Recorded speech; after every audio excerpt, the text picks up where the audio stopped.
Bien, hermanos, vamos a la palabra y que el Señor sea con nosotros a través de ella. Como ustedes saben, muchos de los que están aquí saben que esta ha sido una semana difícil para mi familia, para nosotros. Y yo entiendo que este mensaje el Señor lo forjó en esta semana a través de los días y a través de las circunstancias que nos tocó vivir. Y para los que no lo saben, mi madre sufrió el sábado pasado un accidente cerebrovascular. Fue un accidente en su cerebro, un coágulo se fue a una de las arterias principales del cerebro, y estando ella en la casa, hablando con mi hermano y con mi padre, ella de repente comienza a ver unas imágenes confusas y comienza a sentirse mal, comienza a marearse, y en ese mismo momento pues se desploma y se desmaya. Inmediatamente, como era natural, mi hermano y mi padre la asistieron, la trataron de levantarle los pies. Llamaron a Miguel, al pastor Miguel y su esposa, que son médicos y que viven cerca y que tenemos cercanía con ellos, y ellos llegaron inmediatamente y se percataron que había ocurrido este accidente en su cerebro. Llamaron al 911 y gracias a Dios estuvo ahí en unos 5 o 6 minutos y se la llevaron a Sedimat, y en Sedimat ya había un neurólogo esperándola. Fue intervenida el sábado en la noche con una especie de cateterismo cerebral, pero desde ese momento hasta el martes en la noche, o sea, sábado, domingo, lunes y martes, ella permaneció inconsciente, no despertaba, y la respuesta de los médicos a la pregunta de ¿qué vamos a hacer? ¿Qué pasa? Era hay que esperar. Esa era la única respuesta que obteníamos.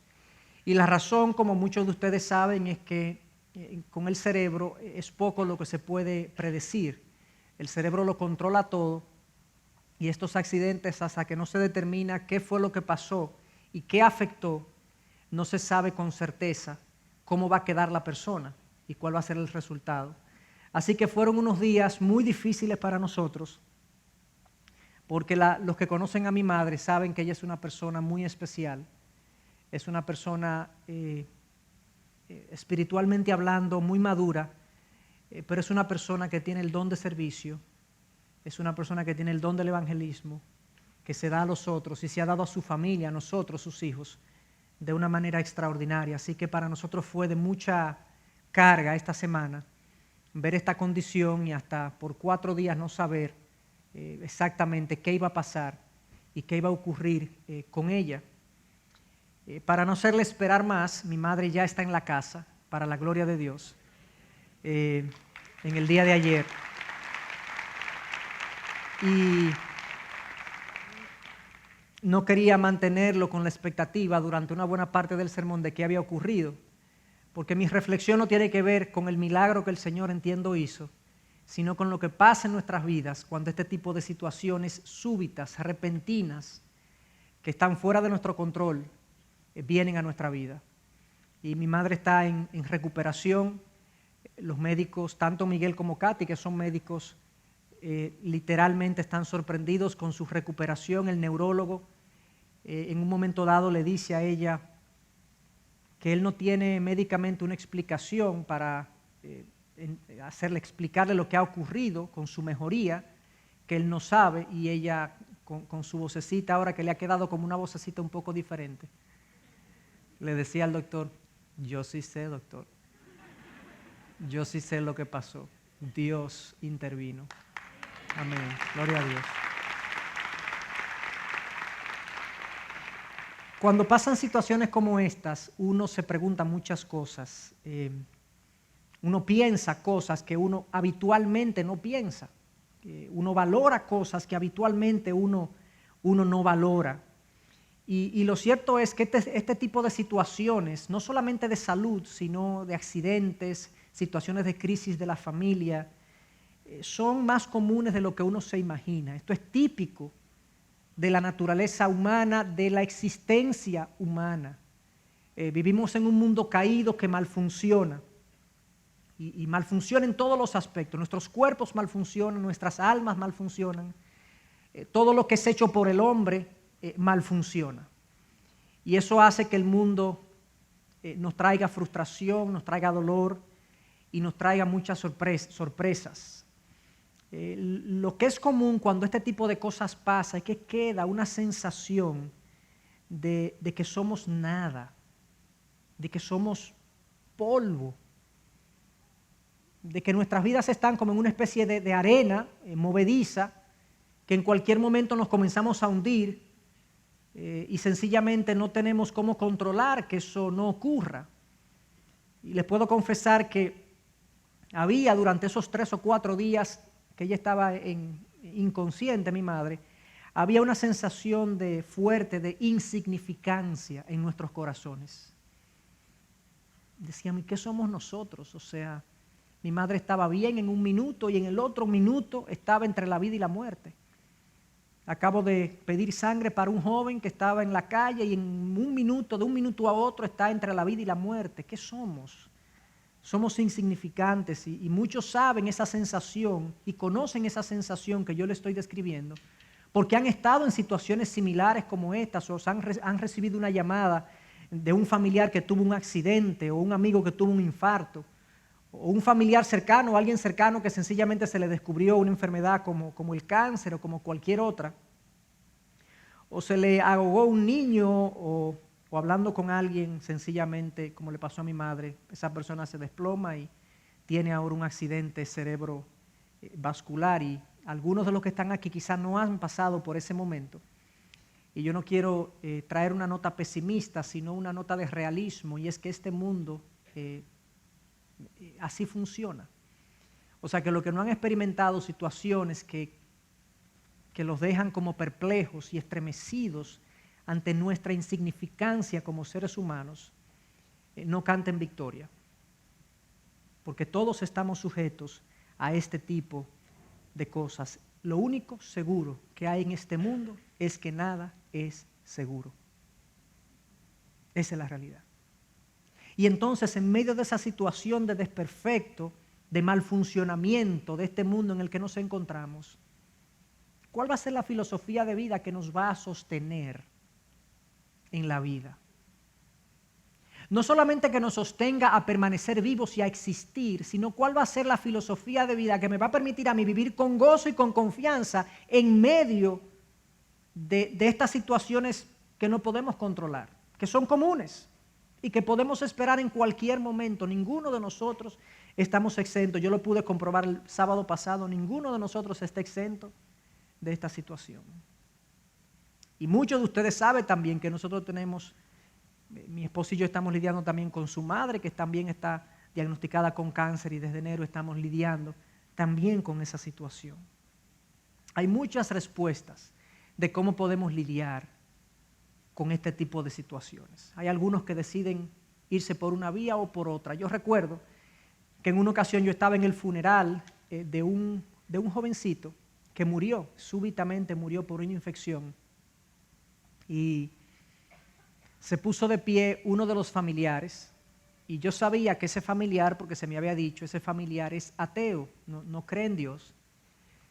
Y él se paró y frente al féretro de su, creo que era nieto, y yo tenía realmente curiosidad en ese momento para saber qué iba a decir en un momento como ese alguien que no cree en Dios. Y sus palabras fueron resignación. No hay nada más. Tiró una flor y se retiró. Y bueno, eso es una vía como podemos lidiar con este mundo caído que mal funciona y que nos produce estas sorpresas fatídicas, dirían algunos, estas dificultades. Pero bíblicamente esa no es la manera como Dios quiere que nosotros lidiemos con eso. La palabra de Dios nos ofrece las herramientas para nosotros vivir en este mundo caído que mal funciona de manera victoriosa y gozosa. Y no solamente victoriosa y gozosa, sino confiada. A pesar de todo lo que podemos contar, anécdotas que podemos contar uno y otro de cosas de este tipo que nos han ocurrido, Cristo puede ser para nosotros la piedra fundamental de la vida. Y si Cristo es mi filosofía de vida, yo podré vivir en este mundo y enfrentar este mundo de manera gozosa y confiada. Eso es lo que el apóstol Pablo hace en el capítulo 1 con los filipenses. Él está preso en Roma. Él está enfrentando literalmente, él puede ir a la muerte o puede ser liberado, porque él estaba esperando ser juzgado por los romanos.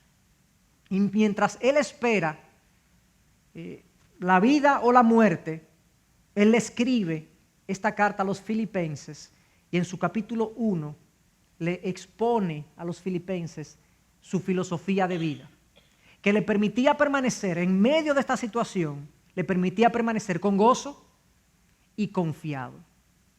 Leamos entonces en el capítulo 1 de la carta a los filipenses, desde el versículo 21, dice Pablo: pues para mí el vivir es Cristo y el morir es ganancia. Pero si el vivir en la carne, esto significa para mí una labor fructífera, entonces no sé cuál escoger. Pues de ambos lados me siento apremiado, teniendo el deseo de partir y estar con Cristo, pues eso es mucho mejor. Y sin embargo, continuar en la carne es más necesario por causa de vosotros. Brevemente resumida, aquí está la filosofía de vida del apóstol Pablo. Preso en Roma, enfrentando la muerte, pero él exclama y proclama: mi vida es Cristo. Y morir, ganancia. ¿Quién destruye, quién amilana, quién intimida a un hombre así? La vida lo va a intimidar, el imperio romano lo va a intimidar. Un hombre que te declare que su vida es Cristo y que morir es ganancia. ¿Qué enfoque tenía este hombre de la vida? Si vivo, Cristo; si muero, gano. Ese será su enfoque. Eso es una roca debajo de los pies de cualquier persona. Algo que nosotros pudimos constatar esta semana. A lo largo de los días, sabíamos que el Señor tenía control absoluto de esta situación y que nuestra vida era glorificar a Dios, así como la vida del apóstol Pablo. ¿Qué es esto de que vivir es Cristo? ¿Qué es lo que implica en términos prácticos? El pastor John MacArthur dice que, en pocas palabras, lo que Pablo está tratando de comunicar es que Cristo es su razón de ser. Otro autor dice: Cristo es el fin supremo de la vida de Pablo y él la valora, o sea, él valora su vida solo en la medida que ella esté dedicada a su honor. La vida de Pablo consistía efectivamente, cuando vemos sus cartas, consistía, yo diría, en 4 cosas: conocer a Cristo, experimentar su poder, proclamar su evangelio y obedecer su voluntad. Eran las 4 cosas que constantemente ocupaban la mente y el tiempo del apóstol Pablo.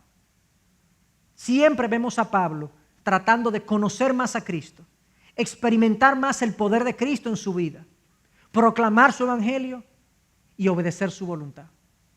Y en diversos pasajes nosotros vemos, por ejemplo, en Filipenses 3, versículo 8, o sea, un poquito más adelante que el pasaje que leímos, él le dice a los filipenses, 3:8, y aún más yo estimo como pérdida todas las cosas en vista del incomparable valor de conocer a Cristo Jesús. El incomparable valor de conocer a Cristo Jesús.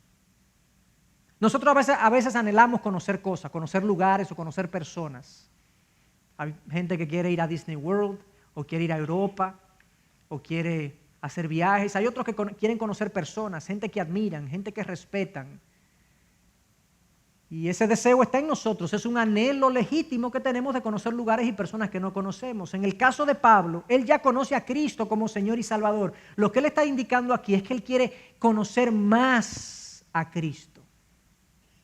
Conocer cómo Cristo piensa, cómo Cristo siente.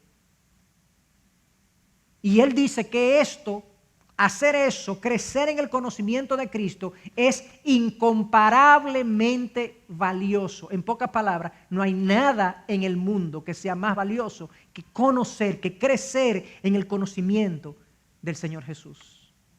Y este deseo consumía al apóstol Pablo, lo consumía.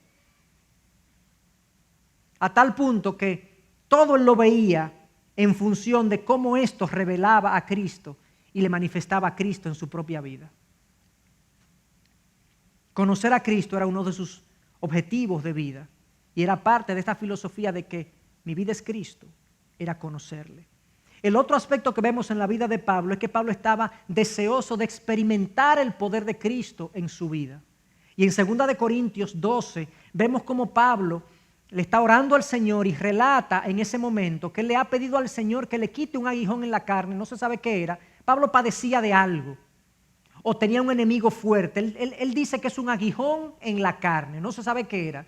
Pero él le dice a los corintios, le dice, acerca de esto, de este aguijón, he rogado al Señor 3 veces para que lo quite de mí. Y él me ha dicho, te basta mi gracia, pues mi poder se perfecciona en la debilidad. Por tanto, muy gustosamente me gloriaré más bien en mis debilidades, para que el poder de Cristo more en mí. Wow. Lo que Pablo está diciendo es que, vamos a ponerlo en estos términos, suponiendo que era una enfermedad que él tenía, en medio de su enfermedad, él sentir a Cristo fortaleciéndolo y sosteniéndolo, era una experiencia más satisfactoria para él que el estar sano. Y los problemas en la vida, las dificultades en la vida, las situaciones difíciles en la vida de cualquier naturaleza son oportunidades para que Dios se manifieste en mi vida.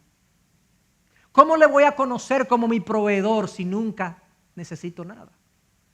¿Cómo le voy a conocer como mi sanador si nunca requiero de su sanidad? ¿Cómo le voy a conocer como mi guardador si nunca requiero de su abrigo? Las situaciones difíciles en las que Dios nos coloca, nos posiciona en la vida, con frecuencia tienen el objetivo de darnos a conocer aspectos de Dios que no conoceríamos en otra situación. Son oportunidades para conocerle. Y cuando lo vemos a través de esa perspectiva, tenemos otra reacción a las situaciones difíciles. Y Pablo dice entonces, me gloriaré en mis debilidades para que el poder de Cristo more en mí. Él agrega, por eso me complazco en las debilidades, en insultos, en privaciones, en persecuciones y en angustias por amor a Cristo, porque cuando soy débil, entonces soy fuerte. Es una paradoja. Lo que él está diciendo, cuando yo humanamente soy débil, yo veo a Dios manifestarse en mi vida. Y eso lo vimos nosotros claramente esta semana en mi familia. Claramente vimos a mi madre entrar en un cuadro que los médicos decían, no sabemos, esperen lo peor posiblemente. No sabemos cómo va a quedar. Y en un momento dado, eso fue el martes en la noche, cuando mi mamá despierta, me reúno con el neurocirujano y me cuenta todo lo que pasó y me dice cómo él ve el cuadro. Ya mi mamá había despertado, ya había posibilidad de saber qué iba a ocurrir. Pero él nos dijo, a mi hermana y a mí que estábamos ahí, nos dice que lo más importante que ocurrió en el caso, lo más importante que ocurrió fue que el coágulo se rompió. No fue la intervención rápida, que el coágulo se rompió. Y yo viéndolo le digo, bueno, eso fue Dios. Y entonces él como médico hace.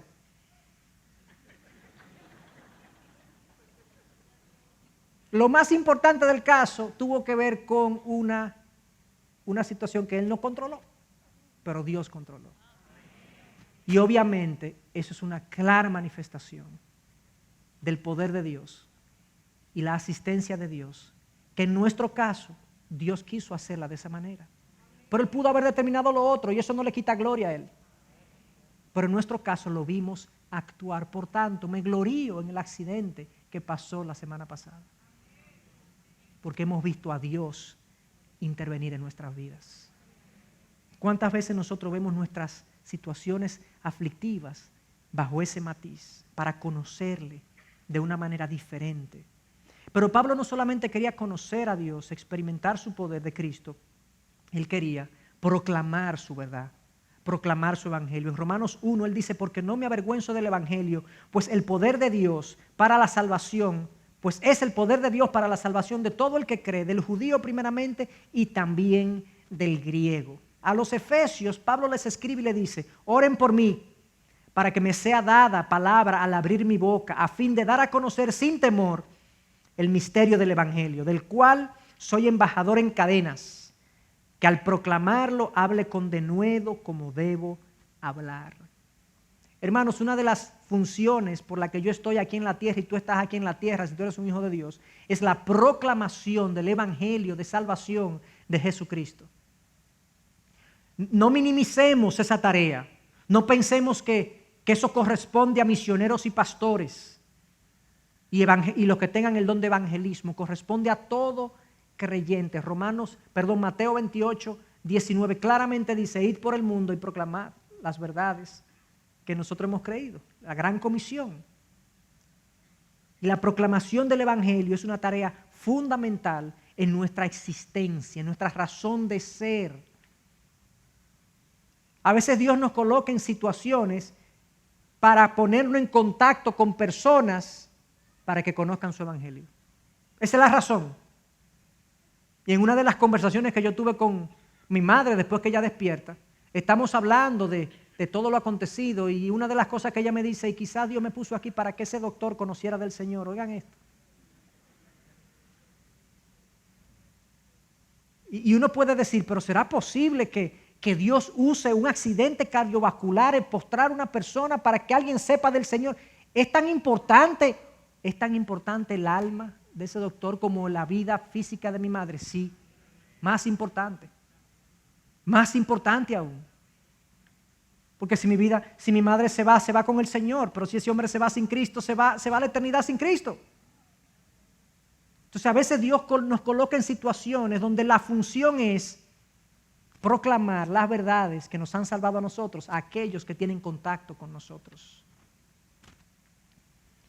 Y Pablo vivía conociendo a Cristo, experimentando su poder, queriendo conocer a Cristo, experimentando su poder, proclamando su salvación y haciendo su voluntad. Entonces, ya sea que comáis o que bebáis o hagáis cualquier otra cosa, hacedlo todo para la gloria de Dios. Esto era lo que consumía la vida de Pablo. Mi vida es Cristo. Mi vida es conocer a Cristo, experimentar su poder, proclamar su evangelio y obedecer su voluntad. Esa es mi vida, al punto que cuando le ocurrían cosas aflictivas a él no veía las cosas aflictivas como las cosas en las que acentuar o poner atención, sino que él veía lo que Dios estaba haciendo a través de las cosas aflictivas. Para Pablo era más importante no lo que le ocurría a él, sino lo que Dios estaba haciendo con él. Y miren cómo lo pone en Filipenses 1, ahí mismo un poquito atrás, le dice a los filipenses, quiero que sepáis, hermanos, que las circunstancias en que me he visto, qué bonito lo pone, preso en Roma, en un calabozo, encadenado, las circunstancias en las que me he visto han redundado en el mayor progreso del evangelio. De tal manera que mis prisiones por la causa de Cristo se han hecho notorias en toda la guardia pretoriana y a todos los demás. Y que la mayoría de los hermanos, confiando en el Señor por causa de mis prisiones, tienen mucho más valor para hablar la palabra de Dios sin temor. La preocupación de él no eran las cadenas, no era la cárcel, no era que él estaba pasando frío, ni pasando necesidad, ni pasando hambre. Su lectura de los acontecimientos de su vida no era tanto lo que le pasaba a él, sino lo que Dios estaba haciendo con él, con su ministerio, con expandir su gloria. Y dice, miren, yo me he dado cuenta que ahora en mis prisiones esto ha redundado para el beneficio del evangelio. La guardia pretoriana, que es la guardia romana, está consciente de que yo estoy aquí preso por Cristo. Y de hecho, en Filipenses 4:22 se nos dice que habían convertidos en la casa del César. O sea que o habían guardias convertidos o siervos convertidos, siervos romanos convertidos. La cuestión es que la presencia de Pablo, preso, entre guardias y entre siervos, convirtió gente. Y Pablo dice, miren, la guardia pretoriana sabe de esto. Y además, ahora los hermanos tienen mucho más confianza para proclamar el evangelio, porque yo estoy preso. Y él sigue diciendo, algunos a la verdad predican a Cristo aún por envidia y rivalidad, pero otros también lo hacen de buena voluntad. Estos lo hacen por amor, sabiendo que he sido designado para la defensa del Evangelio. Aquellos proclaman a Cristo por ambición personal, no con sinceridad, pensando en causar mi angustia en mis prisiones. Miren su conclusión. Entonces, ¿qué? De todas maneras, ya sea fingidamente o en verdad, Cristo es proclamado y en esto me regocijo. Sí, y me regocijaré. Preso. Está preso, se está regocijando. No viendo sus circunstancias, no viendo lo que le pasa a él, sino lo que Dios está haciendo con él. Y en este versículo 12, donde él ve el mayor progreso del Evangelio, este autor Howitt lo llama la fortuna del infortunio, la dicha de la desdicha. Pablo está en la desdicha de estar preso. Es difícil eso. Pero él decide concentrarse no en la desdicha de estar preso, sino en la dicha del progreso del Evangelio. Y cuando nuestras vidas vienen situaciones de cualquier naturaleza que afligen el corazón, hay dos lecturas que yo le puedo dar definitivamente. Como cristianos se nos ha prometido que todas las cosas cooperan para bien, ¿cierto? O yo me concentro en la desdicha del suceso, del evento, del accidente cerebrovascular de mi madre, o yo me concentro en la dicha que Dios le incluye a ese suceso. Y yo puedo ver en cada situación que me ocurre la dicha en la desdicha. Eso es algo que le pertenece al creyente por promesa de Dios. Y eso fue lo que Pablo hizo en este caso. El enfoque de Pablo no estaba en él, sino en Cristo. Y eso le permitió regocijarse en medio de esta dificultad. Hermanos, mi nivel de angustia en medio de la aflicción, es menor mientras menos enfoque yo tenga en mí. Mientras más me angustio en medio de la aflicción, eso indica que mi enfoque está demasiado en mí. Quitemos nuestro enfoque de nosotros, pongámoslo en el Señor, nuestra vida es Cristo, y veamos lo que Él hace, como Él magistralmente orquesta las situaciones de nuestra vida para proclamar su nombre, para que nosotros le conozcamos mejor, para nosotros experimentar su poder y para nosotros entonces ser probados en la obediencia, como a Pablo. Pongámonos esos lentes para ver esas cosas.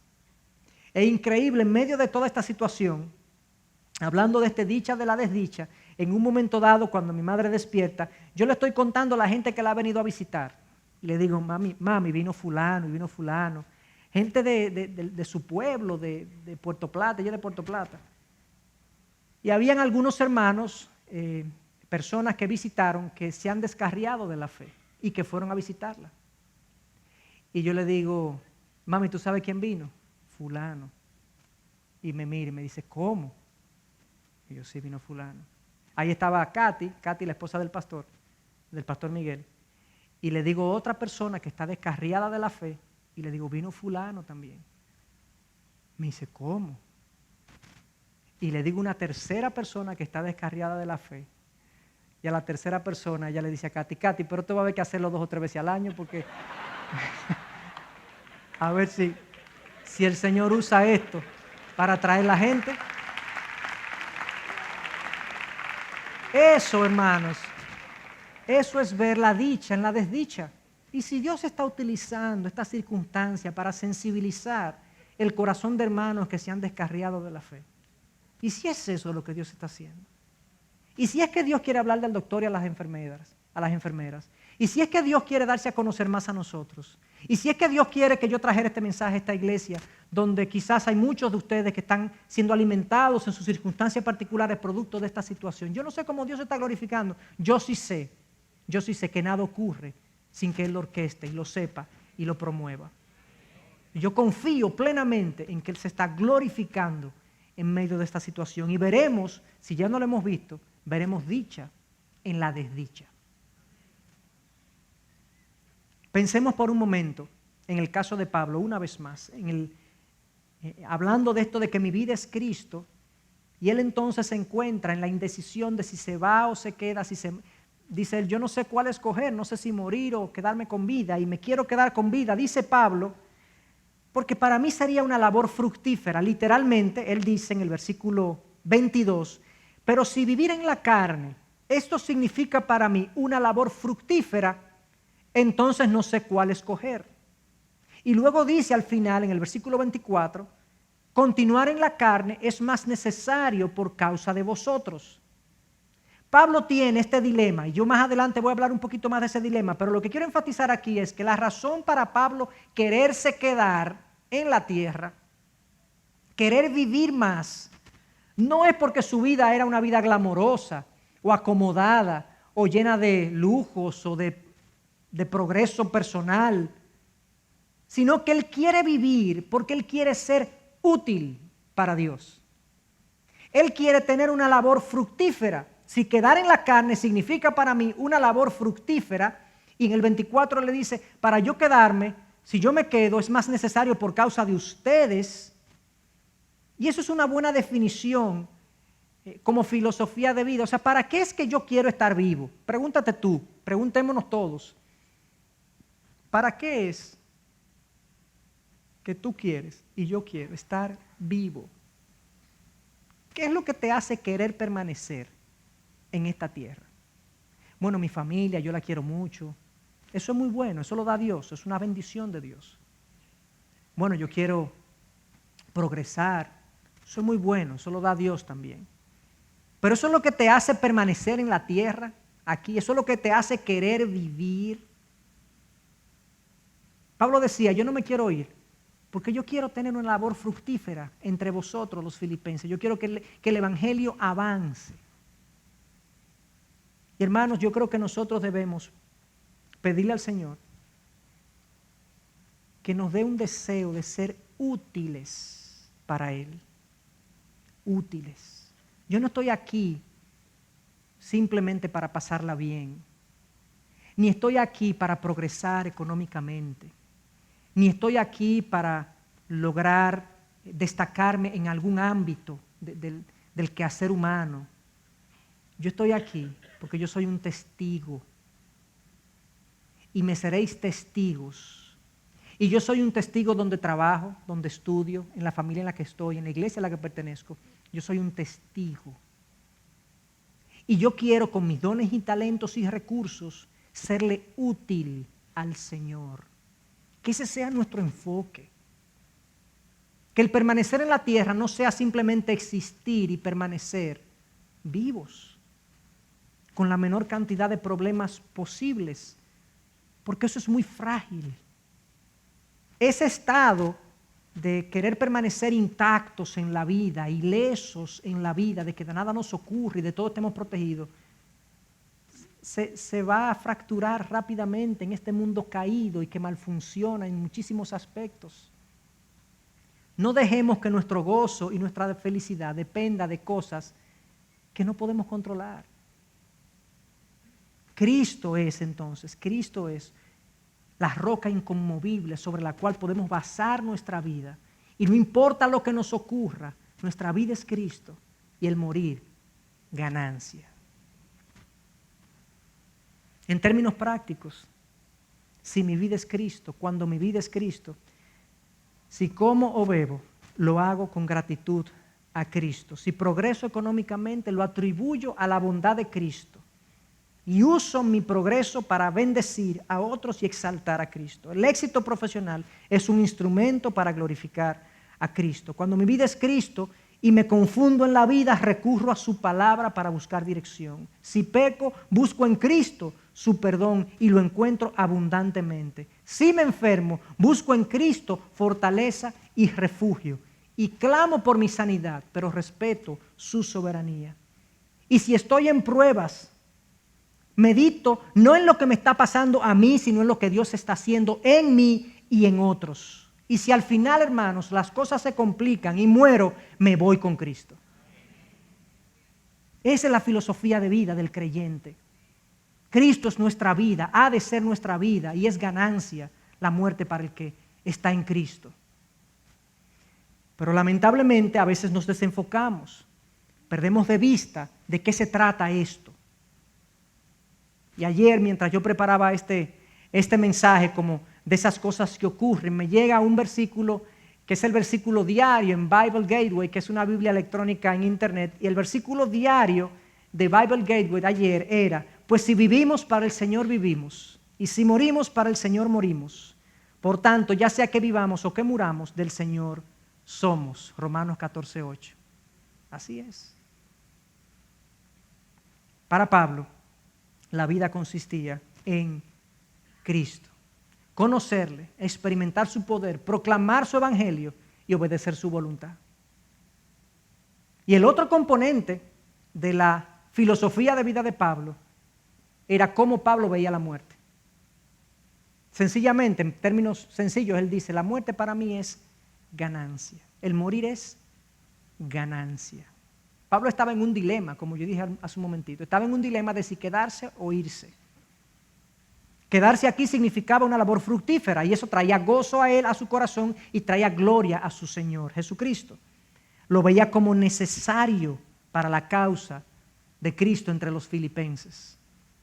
Una de mis oraciones desde el principio para mi madre era que el Señor la dejara con nosotros, porque yo la consideraba necesaria entre nosotros. Y muchos de los que la conocen me dicen que han orado en la misma dirección, que oraron porque necesitaban el consejo, la dirección, el amor que mi madre usualmente reparte entre nosotros.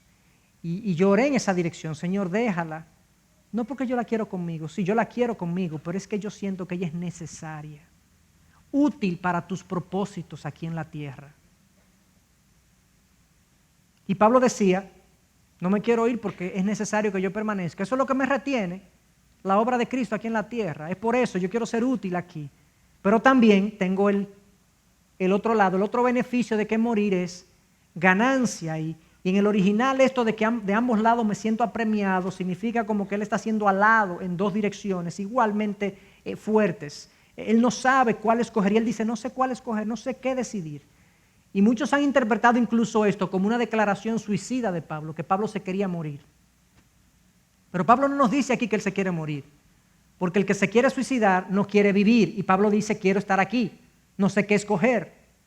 Lo que Pablo está diciendo es que, miren, yo en esta situación estoy preso, estoy esperando un juicio de Roma, yo puedo vivir y puedo morir porque me pueden juzgar y me pueden matar. Si me quedo vivo, me quedo por causa de ustedes. Si me voy con el Señor. Ante la posibilidad de morir, eso no le atormentaba, no le atribulaba, no le llenaba de ansiedad, no le preocupaba. La muerte es ganancia para mí, lucro en el original, es lucro, es beneficio para mí. Para quien el vivir es Cristo, el morir es ganancia. Eso es humanamente raro, reconozcamos eso. Humanamente hablando, eso es raro, porque lo más típico que un ser humano siente ante la muerte es el temor, es la ansiedad. Yo creo que todos en algún momento hemos experimentado, al pensar en la muerte, ese temor y esa ansiedad. Pero aquí vemos un tipo de entusiasmo. Pablo está como: bueno, si me voy con el Señor es mejor. Hay un tipo de entusiasmo que es humanamente raro. ¿Y por qué ese entusiasmo? Bueno, en primer lugar, porque fíjense que en el versículo 23 Pablo dice: pues de ambos lados me siento apremiado, teniendo el deseo de partir. Para Pablo la muerte no es un final, no es fatal, es una partida. Él sale de un sitio y llega a otro. Y esa es la visión cristiana de la muerte. Nosotros sabemos que esto no es todo lo que hay. Esta tierra no es todo lo que hay. Hay algo más allá de la vida humana, que en el caso del creyente, en el caso de aquellos que hemos puesto nuestra confianza y fe en el Señor Jesucristo, para el perdón y redención de nuestros pecados, es el cielo, es su presencia. Y lo vemos como una partida. En otro lugar, en 2 de Timoteo 4:6, Pablo dice exactamente lo mismo: porque yo ya estoy para ser derramado como una ofrenda de libación. Es una forma bonita de decir: yo me estoy muriendo, le dijo a Timoteo. Y le dice: y el tiempo de mi partida ha llegado. Qué bueno es eso, sentir que cuando se van los nuestros en el Señor, parten al encuentro con su Señor. No termina su vida continúa. Siempre decimos en los funerales, cuando estamos viendo una persona ya fallecida, decimos: el cuerpo está ahí, pero la persona sigue con vida. en algún otro lugar, según la Biblia. Por lo tanto, aquellos que hemos muerto en Cristo hemos partido para estar con Él. Él desea partir entonces, irse. ¿Dónde? Estar con Cristo. Dice, deseo de partir y estar con Cristo. El cristiano que muere, la persona que muere en Cristo, no pasa por ninguna transición, por ningún proceso de purgar pecados. No hay ninguna espera ni ningún sueño dilatorio. Hay una conciencia inmediata en la presencia del Señor.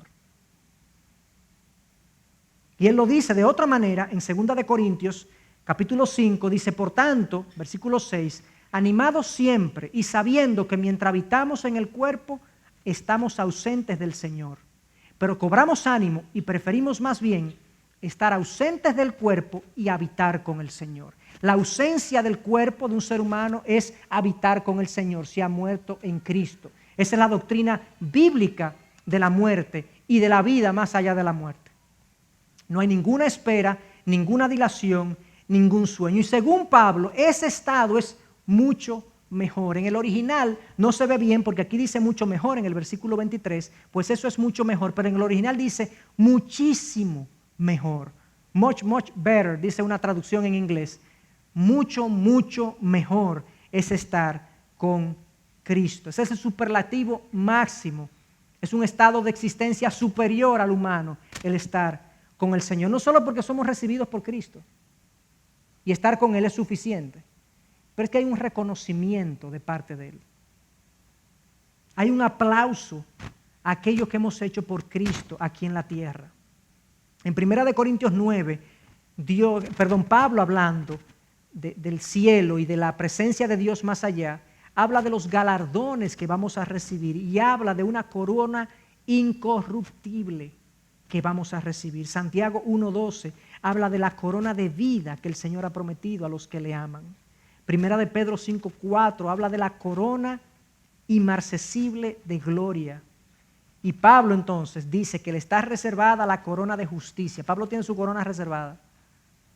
Me está reservada la corona de justicia. Se cuenta que el gran evangelista D.L. Moody en el siglo XIX, en su lecho de muerte a eso de los 62, 63 años, cuando él ya está muriendo, sus últimas palabras fueron, literalmente, la tierra retrocede, el cielo se aproxima, hoy es el día de mi coronación.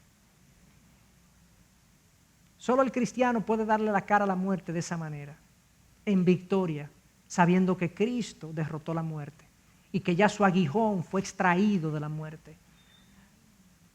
Nos vamos de este mundo, pero no morimos, porque el que está en Cristo, el que cree, vivirá, le dijo Jesús a la familia de Lázaro. El que cree en mí, aunque muera, vivirá. La muerte para el cristiano es una partida a encontrarse con su Señor, una partida que se encuentra con su Señor y recibe el reconocimiento de su Señor. Por lo tanto, es un evento de gozo, aunque hay tristeza humana, pero es un evento de gozo en la vida del cristiano. Ahora entendemos a Pablo porque él decía, la muerte es ganancia. Ante la muerte, hermanos, el cristiano canta. El cristiano canta ante la muerte, está llamado a cantar, a verla no con temor, no con escapismo, sino con mirarla a la cara y decirle, sí, yo sé que para allá voy en algún momento, pero no te temo. No te temo porque sé dónde voy, sé con quién me voy a encontrar. Y es mejor estar ahí que estar aquí.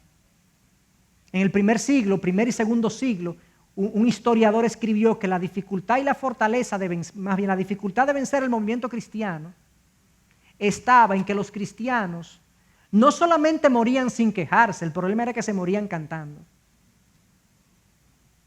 Y eso le daba una credibilidad al mensaje que predicaban, que era muy difícil de vencer.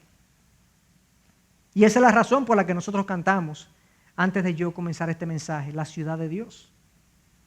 Cantamos, hay un lugar donde su gloria satisface el corazón, recibiré la recompensa. Me abrazará mi Salvador. ¿Ustedes se imaginan ese momento? Wow, imagínense ese momento, señores. Que usted llega a la presencia del Señor Jesús y ustedes lo vemos cara a cara. Y le podemos decir gracias por tu cruz, gracias por tu sacrificio. Gracias, y el Salvador te abraza. y te recibe, te reconoce y te da entrada al lugar eterno de su habitación. Eso es algo, es una cosa, señores, yo no le puedo decir con palabras. No hay palabras, no la busquen. No la busquemos, estoy tratando de buscarla, pero no la encuentro. Me quedo corto, me abrazará mi Salvador. Ya no hay llanto ni dolor, ya no hay prueba ni aflicción. La muerte solo es una memoria, recuerdo de la redención. He aquí, la presencia del Señor mora en medio de los hombres que Él salvó. Ellos son su pueblo y Él su eterno Dios, la ciudad de Dios, es lo que anhelo yo. Eso es lo que anhelamos, hermanos. Y en uno de los momentos que hablaba con mi madre era precisamente eso lo que ella decía. Ella decía que, mis hijos, ustedes saben que gracias al Señor estoy aquí, pero si yo me hubiese ido, yo estoy mejor, mis hijos. Esa fue la razón por la que yo les decía al principio del mensaje, que este mensaje el Señor lo forjó en medio de esta semana. Porque yo vi cómo la filosofía de que Cristo es la vida, vi esa filosofía funcionar y vencer una situación de vida o muerte. La vi vencer esa situación. Y eso, por eso digo que esta es la roca inconmovible de nuestras vidas. Nuestra vida ha de ser Cristo. ¿Cómo tú ves tu momento de morir? Para Pablo era mucho mejor partir y estar con Cristo. Pero hay 3 reacciones que la gente tiene ante la muerte típicamente. Una es el evadir la muerte. La gente no quiere hablar de eso. Incluso yo he estado con personas que le digo, mira, ¿tú has pensado si estás listo para morir? Ay, no hablemos de eso. Tocan. No hablemos de eso, ni mencionemos eso. Como que no hablar la va a evitar. Y eso sencillamente, evitar hablar de lo inevitable es infantil.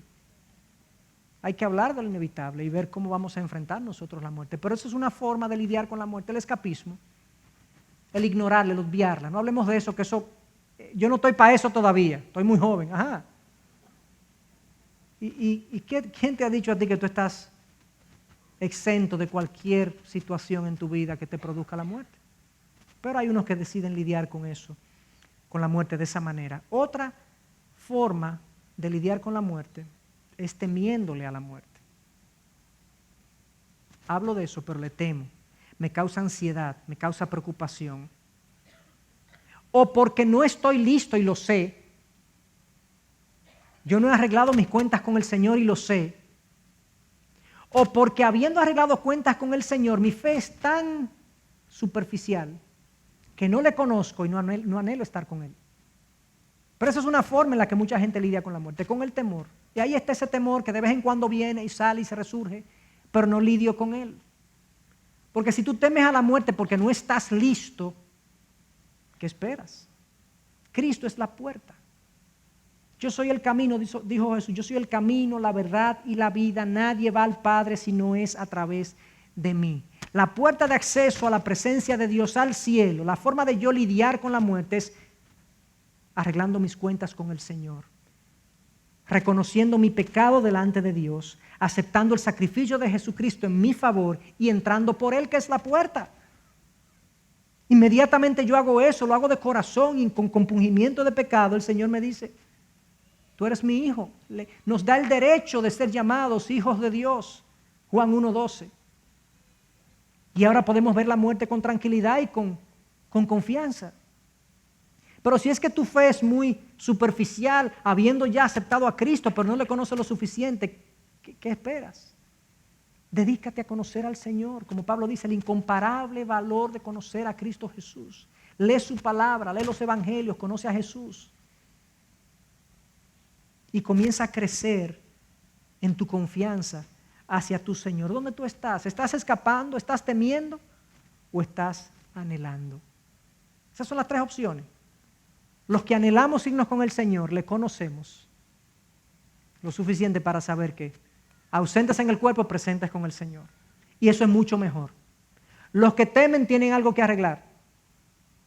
Si temes porque no estás listo, arrepiéntete, ven al Señor, ven a Cristo, entra por Él. Y aquellos que escapan, crezcan y enfrenten lo que tienen que enfrentar. Para Pablo, Cristo como filosofía de vida lo sostuvo en su tormentosa vida y ante la expectativa de la muerte. Y yo pude comprobar esta semana que eso funciona. Cristo fue para nosotros la roca que nos mantuvo firmes, confiados, tranquilos y hasta gozosos, de saber que no importaba el desenlace, el Señor sabía lo que hacía y aún pasara lo peor, iba a ser mucho mejor. Así que a Él sea la gloria, a Él sea el poder, a Él sean las gracias, porque Él hizo posible esta prueba en nuestras vidas. Y la prueba continúa, porque habrá recuperación y habrán cosas que seguirán ocurriendo, pero sabemos que sostenidos del Señor podemos decir que la vida no nos vence, la muerte no nos vence, sino que Cristo es nuestra vida y la muerte es ganancia.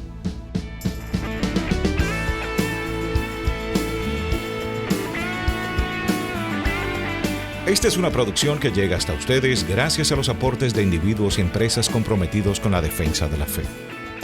Para más información, preguntas y comentarios, visite nuestra página de internet www.integridadYsabiduría.org. En esta página encontrará información sobre la producción de este y otros recursos que ponemos a su disposición, como también las formas en las que usted puede contribuir con la producción de programas como estos. Les invitamos nuevamente a visitar nuestra página de internet www.integridadYsabiduría.org. Será hasta la próxima, cuando nos reencontremos en su palabra.